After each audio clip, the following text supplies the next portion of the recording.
నా పేరు నథానియల్, మీ pastor CS లెమియల్ గారి తమ్ముడిని. న్యూజిలాండ్లో ఉంటున్నాను. మరి నేను నా కుటుంబము మరి క్రిస్మస్ హాలిడేస్కి ఇక్కడికి వచ్చి ఉంటున్నాము. గత సంవత్సరము నేను ఇక్కడ దేవుని వాక్యాన్ని పంచుకొని ఉంటున్నాను. అది ఎవరికైనా జ్ఞాపకం ఉన్నదా?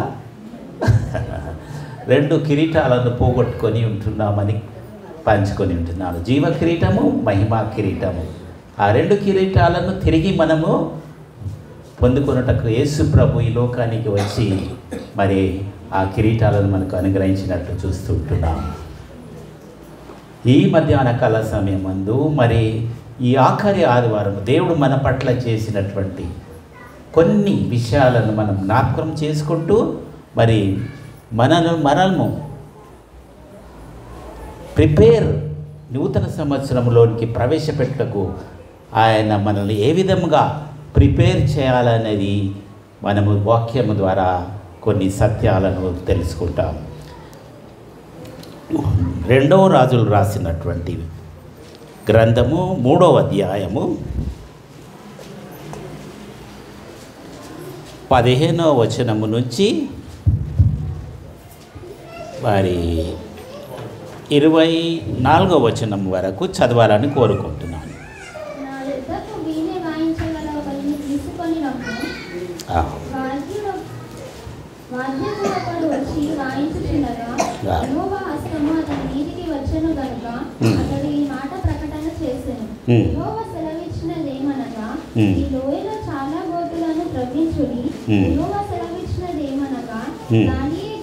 వర్షమే గాని రాకపోయినను మీరును మీ మందలను మీ పశువులను త్రాగుటకు ఈ లోయ నీళ్లతో నిండును. ఇది యెహోవా దృష్టికి అల్పమే. ఆయన మోయాబీయులను మీ చేతికి అప్పగించును. మీరు ప్రాకారములు గల ప్రతి పట్టణమును, రమ్యమైన ప్రతి పట్టణమును కొల్లబెట్టి మంచి చెట్లనెల్లా నరికి నీళ్ల బావులన్నిటినీ పూడ్చి సమస్తమైన మంచి భూములను రాళ్లతో నిలిపి వేయుదురు అనేను. ఉదయ నైవేద్యం అర్పించు సమయమందు నీళ్లు ఏదోము మార్గమున రాగా దేశము నీళ్లతో నిండెను. తమతో యుద్ధము చేయుటకు రాజులు వచ్చి ఉన్నారని మోయాబులు విని అల్పులనేమి ధనులనేమి ఆయుధములు ధరించుకొనగల వారినందరినీ సమకూర్చుకొని దేశపు సరిహద్దునందు నిలిచిరి. ఉదయమందు వీరు లేచినప్పుడు సూర్యుడు నీళ్ల మీద ప్రకాశింపగా అవతలి నీళ్లు మోయాబీయులకు రక్తము వలె కనబడెను. కనుక వారు అది రక్తము సుమ, రాజులు ఒకరినొకరు హతము చేసుకొని నిజముగా హతులైరి మోయాబీయులారా దోపుడు సొమ్ము పట్టుకొందము రండని చెప్పుకొనిరి. వారు ఇశ్రాయేలు వారి దండు దగ్గరకు రాగా ఇశ్రాయేలీయులు లేచి వారిని హతము చేయుచుండిరి గనుక మోయాబీయులు వారి ఎదుట నిలువలేక పారిపోయింది. చాలు, చిన్న ప్రార్థన చేసుకుందాము. Loving, living Heavenly Father, we thank and praise Thee for this beautiful time given us to worship You with all our heart and mind and soul and strength. We praise You, Lord. We praise You. Thank You for this beautiful time given us in this church. Lord, I'm going to share Your word. Lord, sanctify me, Lord, through Your precious blood. Anoint me with Your Holy Spirit. Lord, hide me behind Your cross. And Lord, You speak to us, Lord. Unless You speak, unless You give Your words, my words are useless, Lord. I thank You for this time, Lord.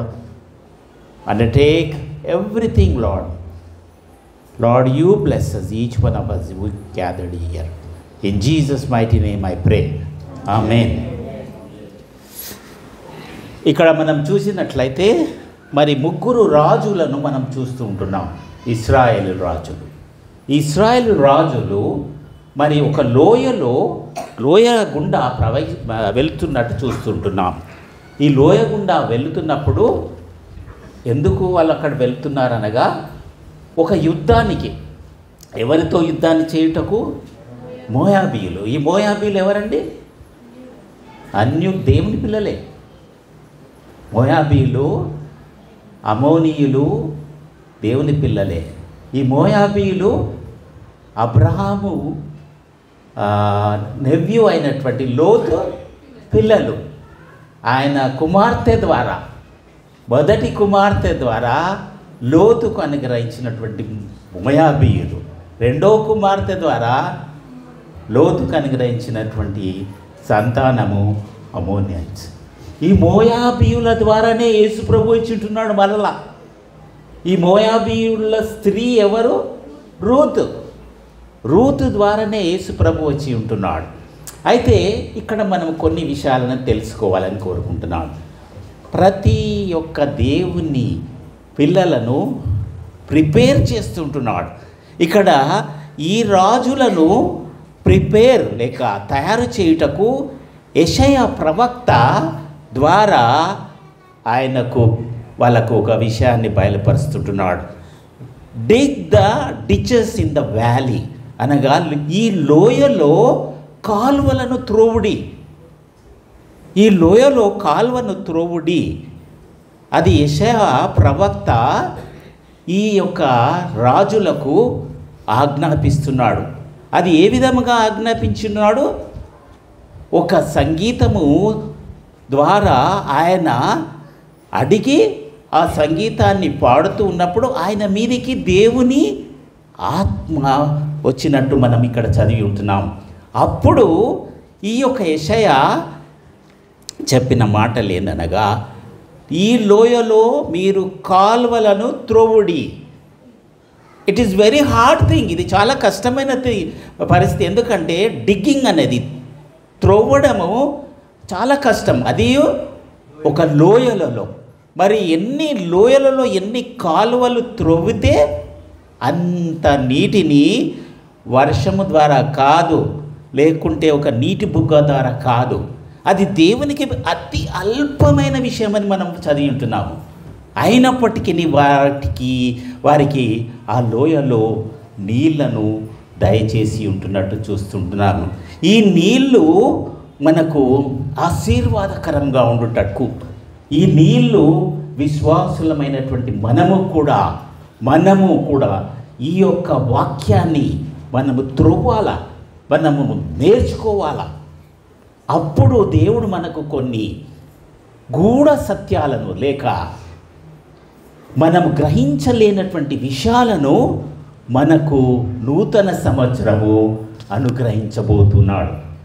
ఏ విధంగా Jeremiah ప్రవక్త ప్రవచించినట్లు 33వ వచనం చెప్పండి ఎవరైనా తొందరగా. నాకు నీవు మొరపెట్టుము, నీవు గ్రహింపలేనన్ని గొప్ప విషయాలను తెలియజేస్తును అన్నాడు. మరి ఈ విషయాన్ని మనము బహు జాగ్రత్తగా వినాల.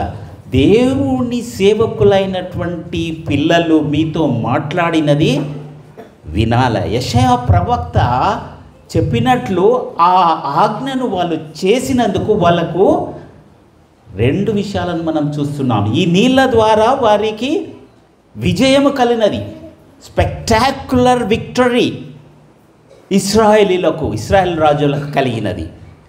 ఈ మోయాబీలు సామాన్యులు కాదు, చాలా బలవంతులైనటువంటి వాళ్ళని జయించుటకు ఈ 3 రాజులకు భయమైంది. ఈ నీళ్ళ ద్వారానే వారికి విజయము కలిగినట్టు చూస్తుంటున్నాము. ఏ విధంగా ఈ నీళ్ళు ఏ విధంగా అయితే వాళ్లకు బలాన్ని ఇచ్చిందో, శక్తినిచ్చిందో, పరిశుద్ధాత్మ నడిపించిందో, అవే నీళ్లు మోయాబీలకు రక్తము వలె కనబడినది. ఆ రక్తము వలె కనబడినందువలన వారు భయపడిపోయారు. భయపడలేదు. వాళ్ళు ఏమనుకున్నారంటే ఈ 3 రాజులు ఒకరినొకరిని చంపుకొని చనిపోయారు అనుకొని ఆ రక్తమే ఈ లోయలో ప్రవహిస్తుంది అనుకున్నారు. అది సూర్య రశ్మి వలన, సూర్యుని కిరణాలు ఆ నీళ్ళపై పడడం వలన అది రెడ్గా కనబడి వీళ్ళంతా ఈ మోయాబీలు ఆ లోయలోకి వచ్చినప్పుడు వీళ్ళు ఈ ఇశ్రాయేలు రాజు వారిని హతం చేసి పారద్రోయినట్టు చూస్తూ ఉంటున్నాము. దేవుడు కొంతమందిని ఏ విధముగా ప్రిపరేషన్ అనేది ఎంతో ప్రాముఖ్యమైనది. అబ్రహామును ఎన్ని సంవత్సరాలు బ్రతికాడండి? అబ్రహాము 175 సంవత్సరాలు బ్రతికాడు. ఈ 175 సంవత్సరాలలో ఆయన 99 సంవత్సరాల వరకు దేవుడు అతనిని ప్రిపేర్ చేస్తూ ఉన్నాడు. ఆయనను ప్రిపేర్ చేస్తూ ఆయనకు వాగ్దాన పుత్రిని దయచేయుట కొరకై 100 సంవత్సరముల అప్పుడు అబ్రహాముకు కుమారుని వాగ్దాన పుత్రుని ఇస్సాకును దయచేసినట్టు చూస్తుంటున్నాం. రెండవది వ్యక్తి మోషేను కూడా మోషే 140 సంవత్సరాలు బ్రతికి ఉంటున్నాడు. ఈ 140 సంవత్సరాలలో మోషే 40 సంవత్సరాలు ఐగుప్తులో ఫారో రాజు గృహములో ఒక పెద్ద ప్రిన్స్గా బ్రతికినట్టు చూస్తుంటున్నాం. 40 సంవత్సరాలు. మరి 40 సంవత్సరాల తర్వాత ఇంకొక 40 సంవత్సరాలు అరణ్యములో బ్రతికినట్టు చూస్తుంటున్నాం. ఈ 80 సంవత్సరాలు ఆయన జీవితంలో 140 సంవత్సరములలో 80 సంవత్సరాలు సగము జీవితము ప్రిపేర్ చేయుటలోనే దేవుడు ఆయనను ఇశ్రాయేలును మరి ఆ యొక్క దాస్యము నుండి విడిపించుటకు మోషేను తయారు చేసినట్టు చూస్తూ ఉంటున్నాం.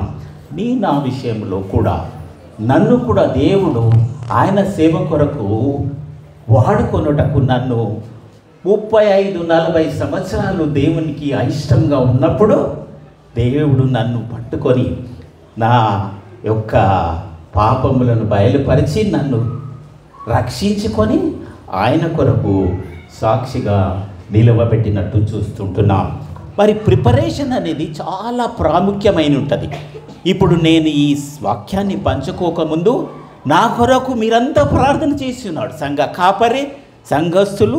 అప్పుడే నేను ఒక వాక్యాన్ని మీతో పంచుకోగలిగే ఆ యొక్క ఆధిక్యత కానీ ఆ యొక్క మరి నడిపింపు కానీ దేవుడు దయచేస్తూ ఉంటున్నాడు.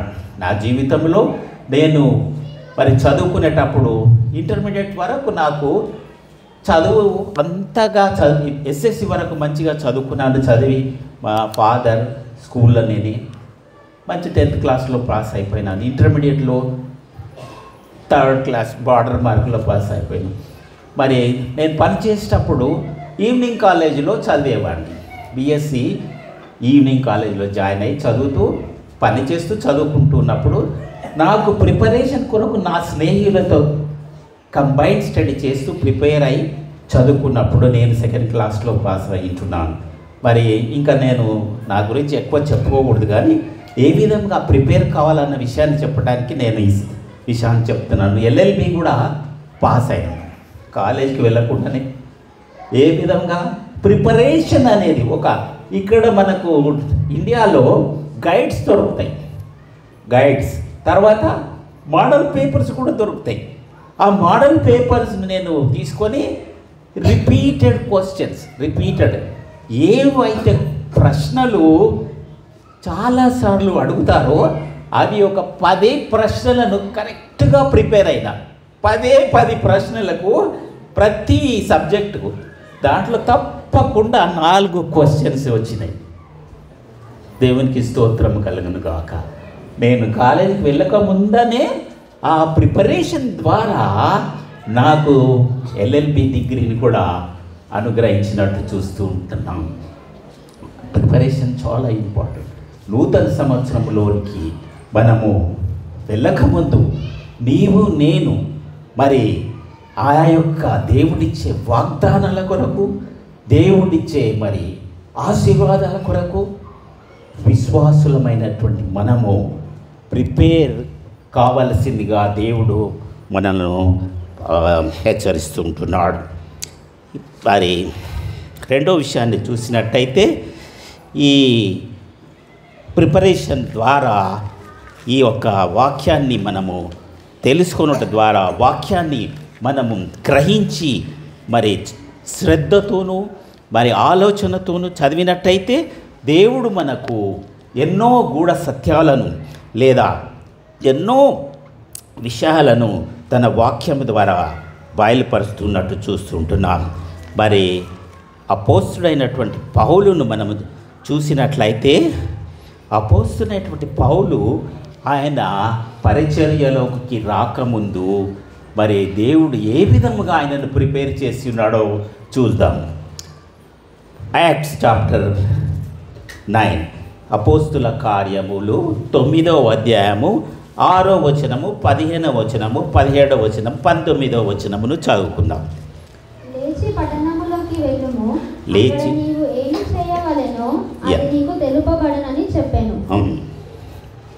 15వ వచనము, అందుకు ప్రభువు, నీవు వెళ్ళుము, అన్యజనుల ఎదుటను రాజుల ఎదుటను ఇశ్రాయేలీయుల ఎదుటను నా నామము భరించుటకు ఇతడు నేను ఏర్పరచుకున్న సాధనమై ఉన్నాడు. అవును, ఇతడు నేను ఏర్పరచుకునేటటువంటి సాధనమై ఉన్నట్టు మనం చూస్తుంటున్నాం.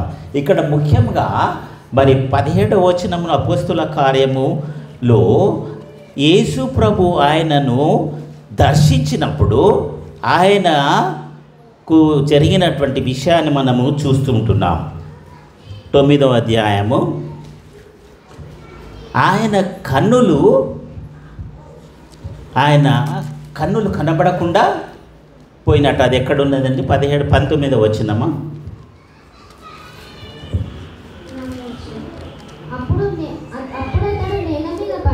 నేల మీద పడి సౌలా సౌలా నీవేళ నన్ను హింసించుచున్నావు అని తనతో ఒక స్వరము పలుకుట వినెను. ప్రభువా, నీవెవడవని అతడు అడగగా ఆయన, నీవు హింసించుచున్న యేసును లేచి పట్టణములోనికి వెళ్ళుము, అక్కడ నీవు ఏమి చేయవలెనో అది నీకు తెలుపబడునని చెప్పాను. 9వ వచనం చదవము.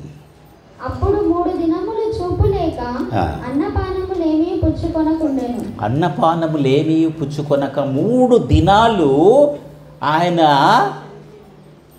కన్నులు కనబడకుండా ఉంటే ఎట్లా ఉంటుందండి మన పరిస్థితి?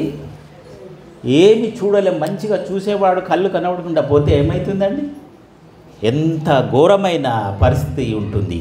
ఆ 3 దినాలు అపోస్తులుడైన పౌలును మరి ప్రిపేర్ చేసినట్లు చూస్తూ ఉంటున్నాము. అప్పుడు ఈ పౌలు దేవుని పరిచర్యకై, దేవుని సువార్తను ప్రకటించుటకై ఆయనను సిద్ధపరిచినట్టు మనము ఈ వాక్యములో చూస్తూ ఉంటున్నాము. దేవుని పిల్లలైనటువంటి మరి ఎంతోమందిని దేవుడు తయారు చేస్తూ ఉంటున్నాడు ఆయన కొరకు సాక్షులుగా నిలబెట్టుకొనుటకు. మరి మనము ఏ విధముగా ఆయన కొరకు మరి ప్రిపేర్ అయి ఉండాల? ఈ లోకములో వాక్యము మరి నశించిపోవు ఆత్మలు ఎన్నో ఉంటున్నాయి. మరి ఆత్మల నశింపు కొరకై విస్తారమైనటువంటి కోత ఉన్నది, కానీ పనివారు కొద్దివారే.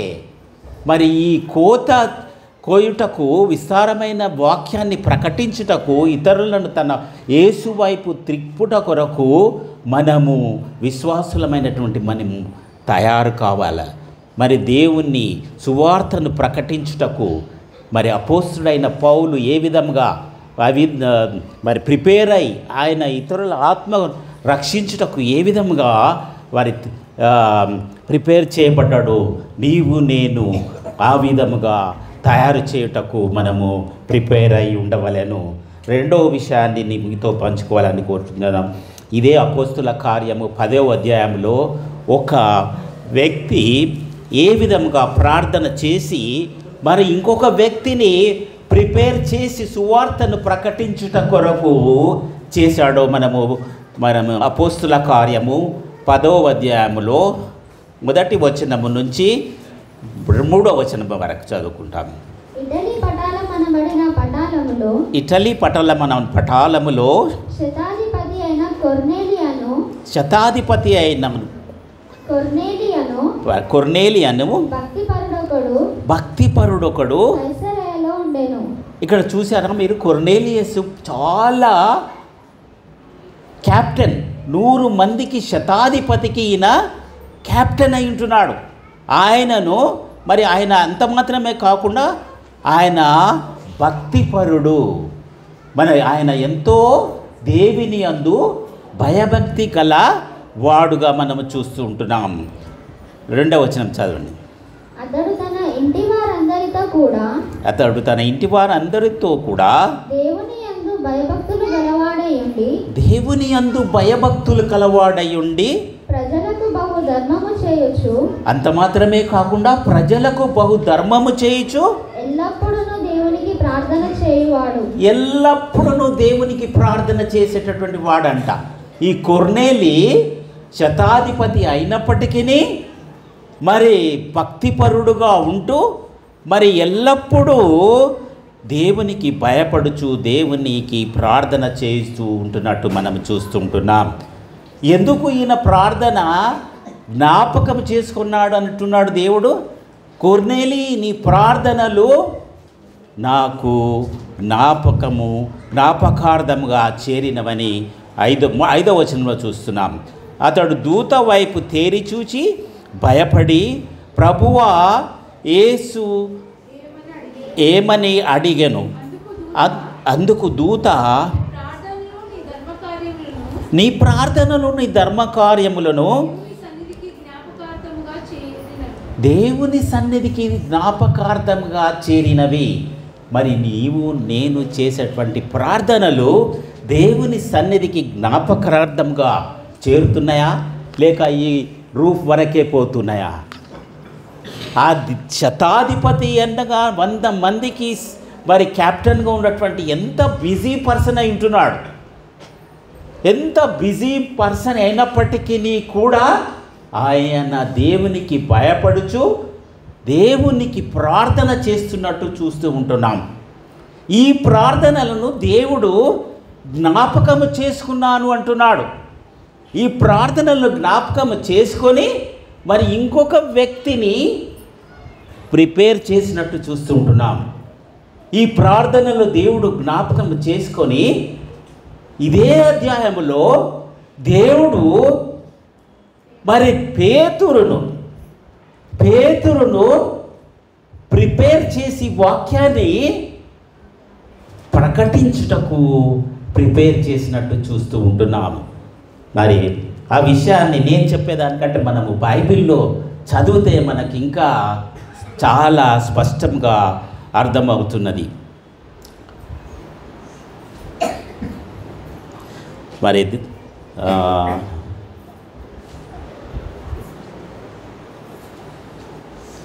ఇక్కడ 30వ వచనము, అందుకు కొర్నేలి 4 దినముల క్రిందట పగలు 3 గంటలు మొదలుకొని ఈ వేళ వరకు నేను ఇంట ప్రార్థన చేయుచుండగా ప్రకాశమైన వస్త్రములు ధరించుకొని ఒకడు నా ఎదుట నిలిచెను. కొర్నేలి, నీ ప్రార్థన వినబడెను, నీ ధర్మకార్యములు దేవుని సముఖమందు జ్ఞాపకముంచుబడినవి కనుక నీవు యొప్పేకు వర్తమానము పంపి పేతురు అనే మారుపేరు గల సీమోనును పిలిపించుము. ఇక్కడ చూసినట్టయితే ఈయన ప్రార్థనలను జ్ఞాపకం చేసుకున్నటువంటి దేవుడు పేతురును తయారు చేస్తున్నాడు. పేతురు కూడా అదే సమయంలో చదవండి. పేతురు కూడా మారుపేరు గల సీమోనును పిలిపించుము. అతడు సముద్రము దరినున్న చర్మకారుడైన సీమోను ఇంట దిగి ఉన్నాడని నాతో చెప్పాను. వెంటనే నిన్ను పిలిపించి తిని నీవు వచ్చినది మంచిది. ప్రభువు నీకు ఆజ్ఞాపించినవన్నీ వినుటకై ఇప్పుడు మేమందరము దేవుని ఎదుట ఇక్కడ కూడి ఉన్నామని చెప్పాను. పేతురు ఇక్కడ సాయంకాలం మందు ఇది ఎక్కడున్నది? అది పేతురు ఎన్నో వచనం చదవండి.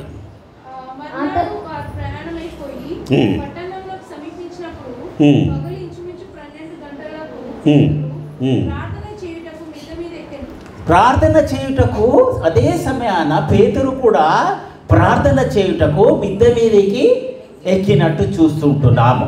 మరి ఇక్కడ ఇంకొక విచిత్రమైన సంఘటన చూస్తుంటున్నాము.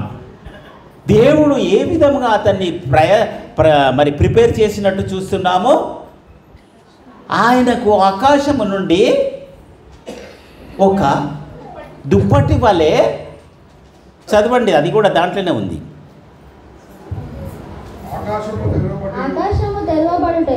ఆకాశము తెరవబడుటయు 4 చెంగులు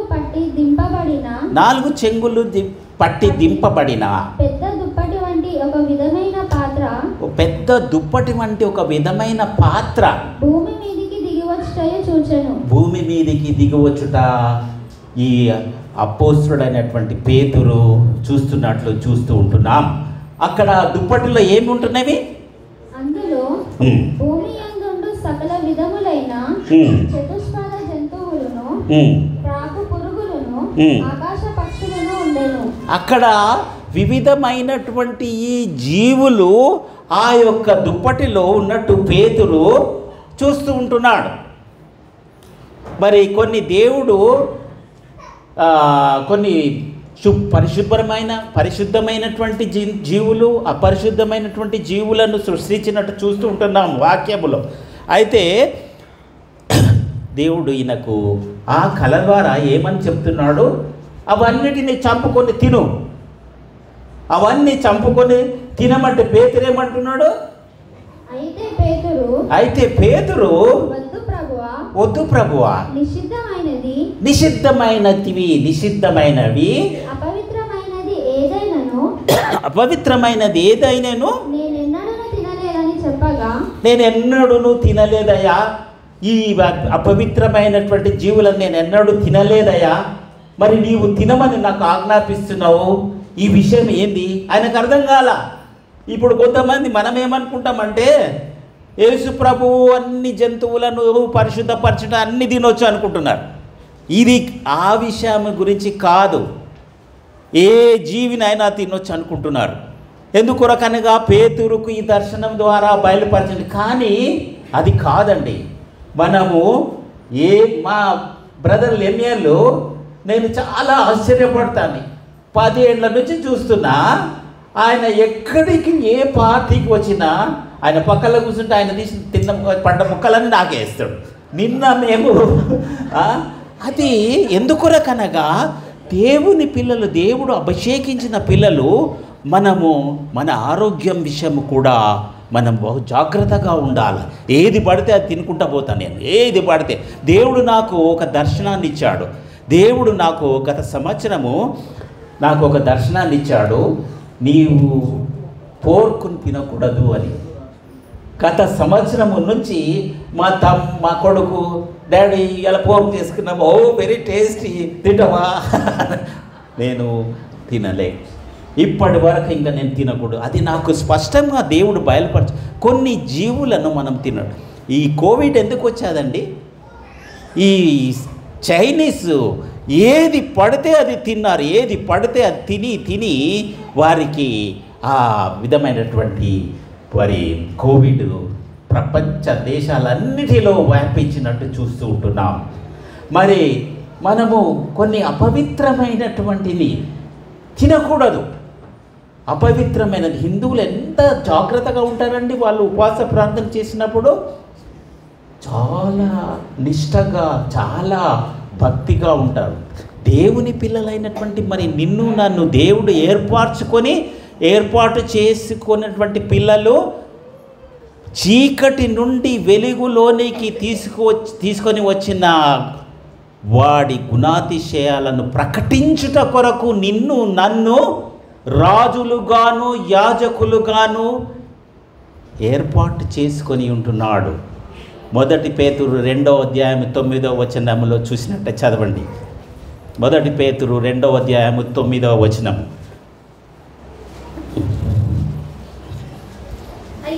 అయితే చీకటిలో నుండి ఆశ్చర్యకరమైన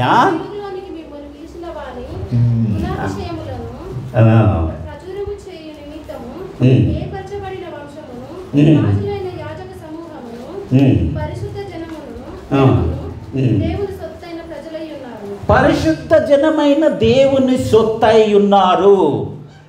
నీవు నేను పరిశుద్ధ జనమైన దేవుని పిల్లలమై ఉంటున్నాము. ఎందుకొరకు ఈ విధంగా మనల్ని ఏర్పాటు చేసుకున్నాడు? మనలను నరకమునకు పోకుండా మరి వెలుగులోనికి తీసుకొని వచ్చిన గుణాతిశయములను ప్రకటించుట కొరకు. నీవు రక్షించబడిన తర్వాత నేను మంచిగా రక్షించబడిన ఇంకా నరకానికి పోనని కూర్చోకూడదండి. ఇతరులను నీవు ఏ విధంగా రక్షణలోనికి నడిపించబడ్డావో, చీకటిలో నుండి వెలుగులోనికి, వండర్ఫుల్ లైట్లోనికి నన్ను తీసుకొని వచ్చి మరి రాజులు గాను యాజకులను గాను, ఇంగ్లీష్లో చాలా చక్కగా రాసి ఉంటుంది, royal priest, peculiar people, special people, separated from this world.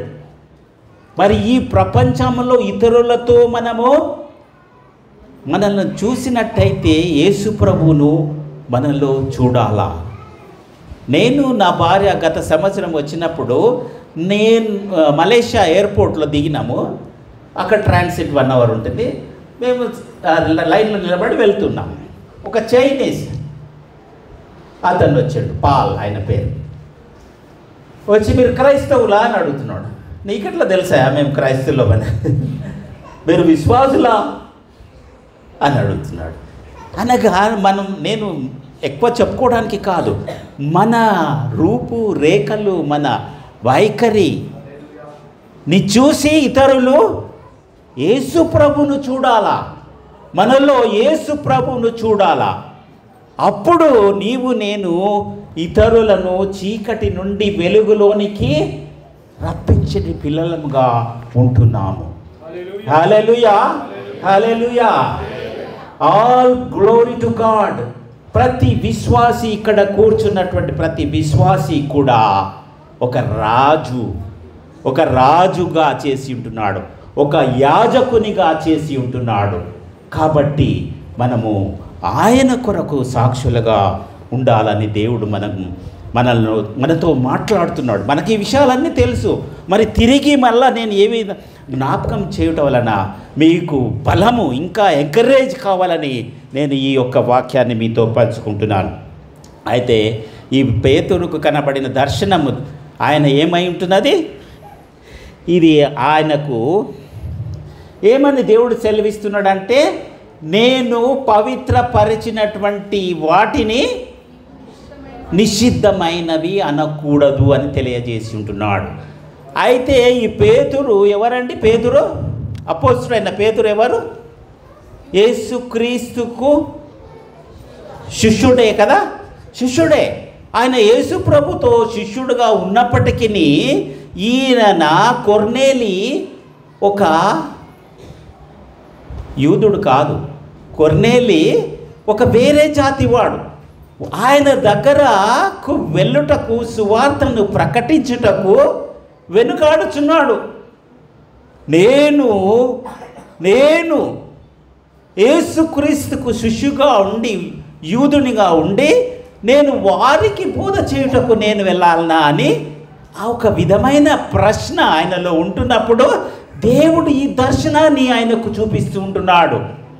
నేను పరిశుద్ధపరిచిన వాటిని నీవు నిషిద్ధమైనవిగా ఎంచకూడదు. మరి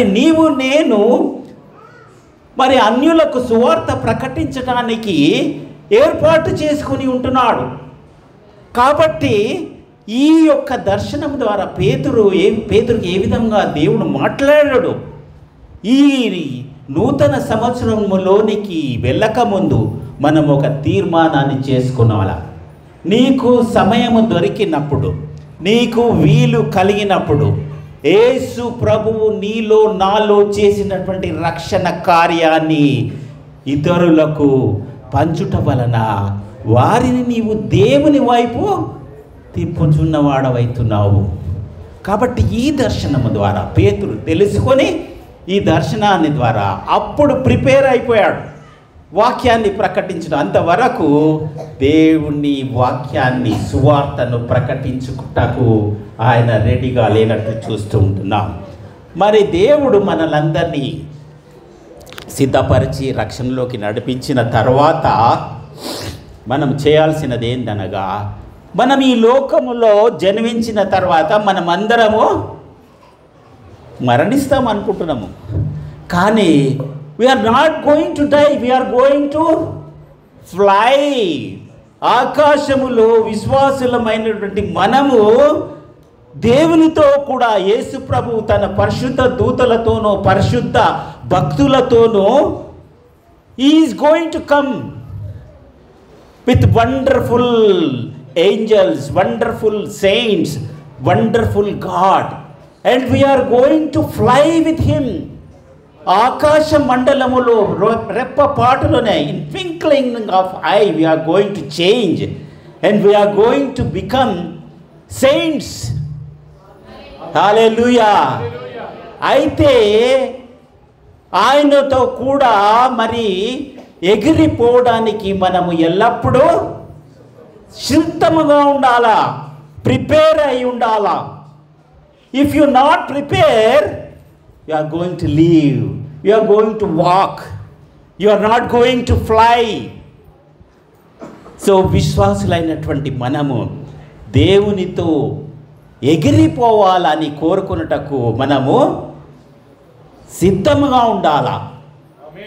ఆమేన్. అందుకొరకే అపోస్తలుడైన పౌలు మొదటి పేతురు, ఇక 2 విషయాలను చెప్పి ముగించాలని కోరుకుంటున్నాను. మొదటి పేతురు 5వ అధ్యాయము 8వ వచనము 9వ వచనం, విశ్వాసులైనటువంటి ప్రతి వారు సిద్ధపాటుగా ఉండాలా. నిబ్బరమైన బుద్ధి గలవారై మెలకువగా ఉండుడి. చాలండి. నిబ్బరమైన బుద్ధి గలవారై. ఇంగ్లీష్లో చక్కగా రాసి ఉంటున్నది, బీ సోబర్, బీ విజిలెంట్.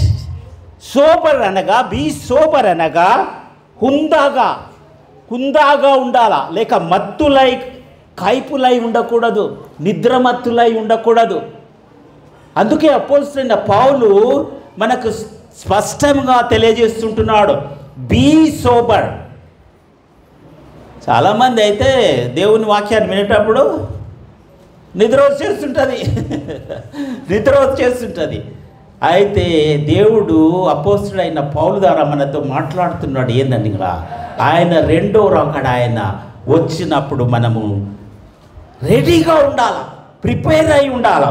అంత మాత్రమే కాకుండా విజిలెంట్గా అనగా అప్రమత్తమై ఉండాలా.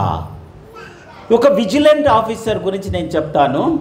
విజిలెన్స్ ఆఫీసర్ ఎలాంటి వాడంటే యాంటీ కరప్టెడ్ ఐ పర్సన్ అని ఉండాలా.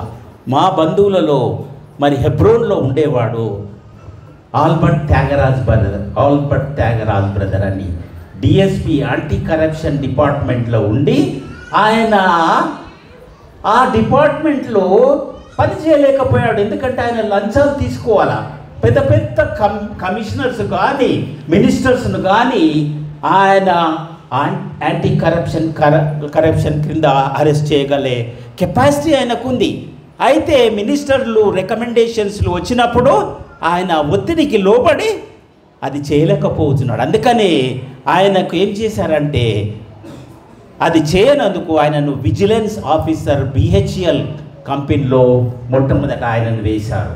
ఈ విజిలెన్స్ ఆఫీసర్ ఏం చేశారంటే, వాళ్ళు చాలా ఎంతో కీన్గా అబ్జర్వ్ చేస్తూ ఉంటారు అక్కడ జరుగుతున్న కరప్షన్.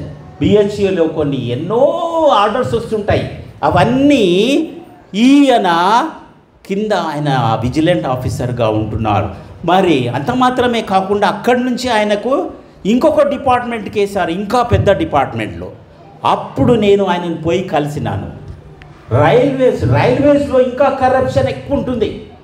రైల్వేస్లో ఆయన విజిలెన్స్ ఆఫీసర్గా రైల్వేలో వేసినప్పుడు నేను మా బావ ఆల్బర్ట్ అని మేమిద్దరం ఆయనను కలవనీకి పోతుంటే, ఎక్కడ పోతున్నారండి మీరు, ఆయన దగ్గరికి పోతున్నారా అంటే ఆయన చెప్పినాము. ఆయన అక్కడి నుంచే చూస్తున్నాడు మమ్మల్ని. ఇట్లా ఎవ్వరు కూడా ఆయనని కలవకూడదు. ఎందుకు చెప్తున్నానంటే, ఈ విజిలెన్స్ ఆఫీసర్స్ ఎంత మరి శ్రద్ధగా అలర్ట్గా ఉంటారో, విశ్వాసులమైనటువంటి నీవు నేను కూడా ఆయన వచ్చేంత వరకు విజిలెంట్గా ఉండాలా. ఆయన రాకడ కొరకు ఎదురు చూస్తూ ఎత్తబడే గుంపులో మనము ఉండటానికి మనము be sober and be vigilant, నిబ్బరము కలిగి ధైర్యముతో మరి ఆయన రాకడ కొరకు ఎదురు చూస్తూ ఉండాలని దేవుడు మనలను హెచ్చరిస్తూ ఉంటున్నాడు.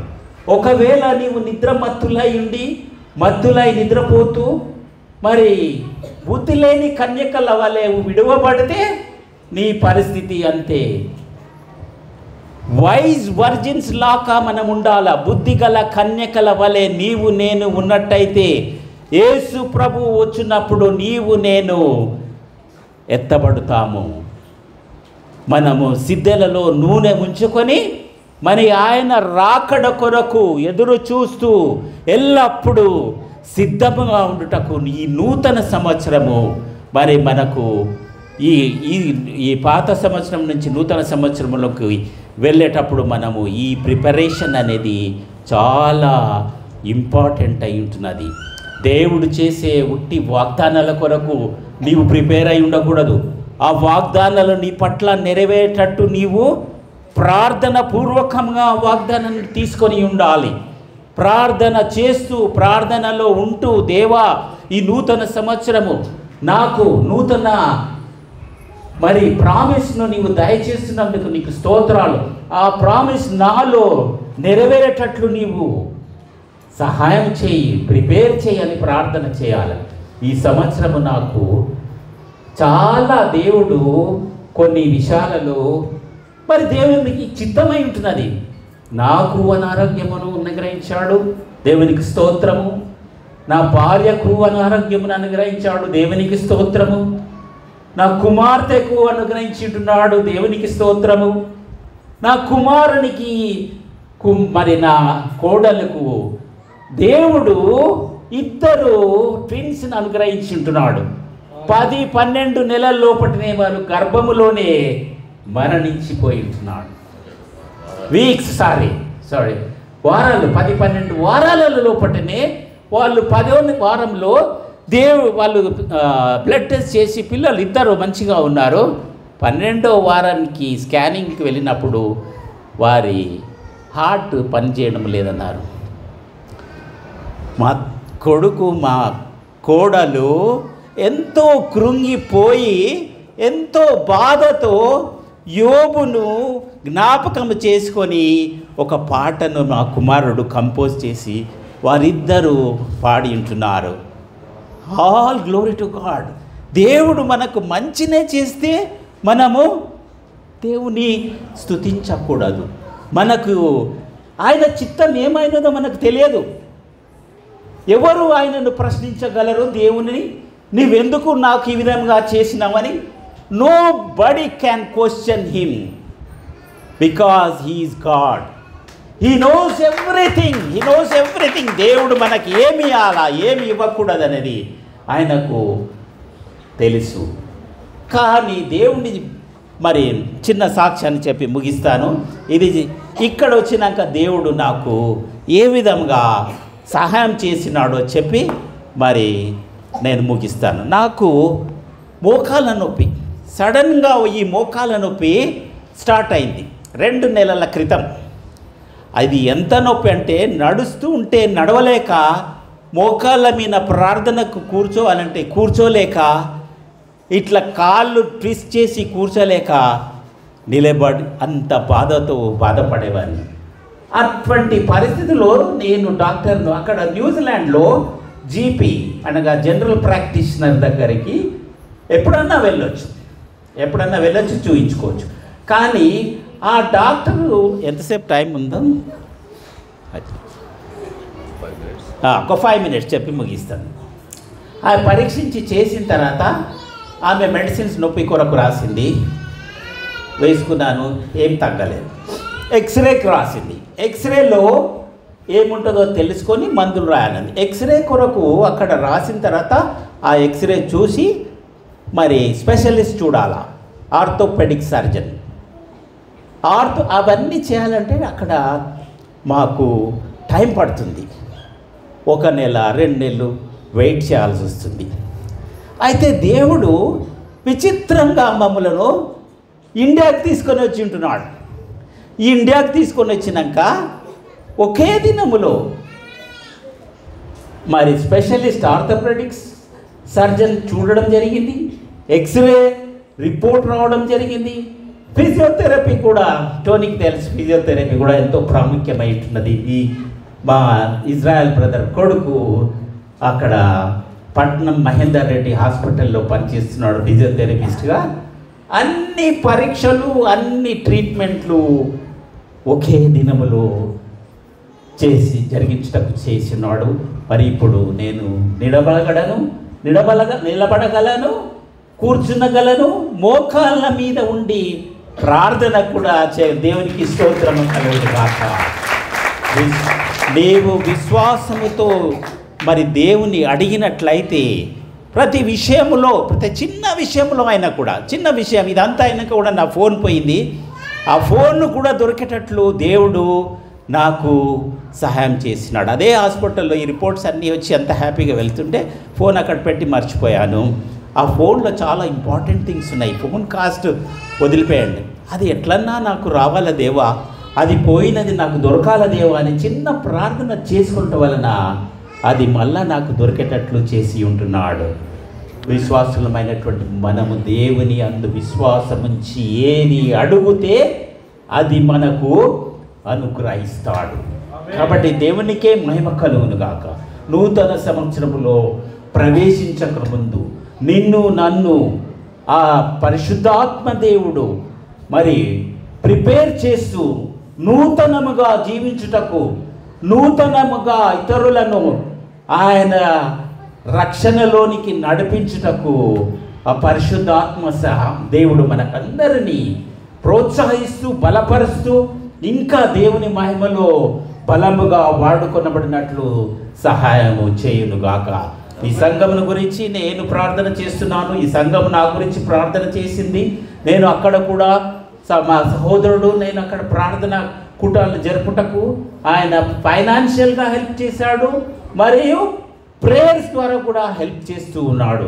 ఇంకా నేను దేవుని కొరకు సాక్షిగా నిలబడుటకు మరి మీరందరూ కూడా నన్ను, నా కుటుంబాన్ని జ్ఞాపకములో ఉంచుకోవాలని కోరుకుంటూ ఈ చిన్న వాక్యాన్ని, ఈ చిన్న మరి విషయాలను మీతో పంచుకొని ముగించుకుంటున్నాడు. దేవుడు మిమ్మల్ని అందరినీ దీవించి నూతన సంవత్సరము, నూతన ప్రామిస్తో may God bless you and may give you happy new year.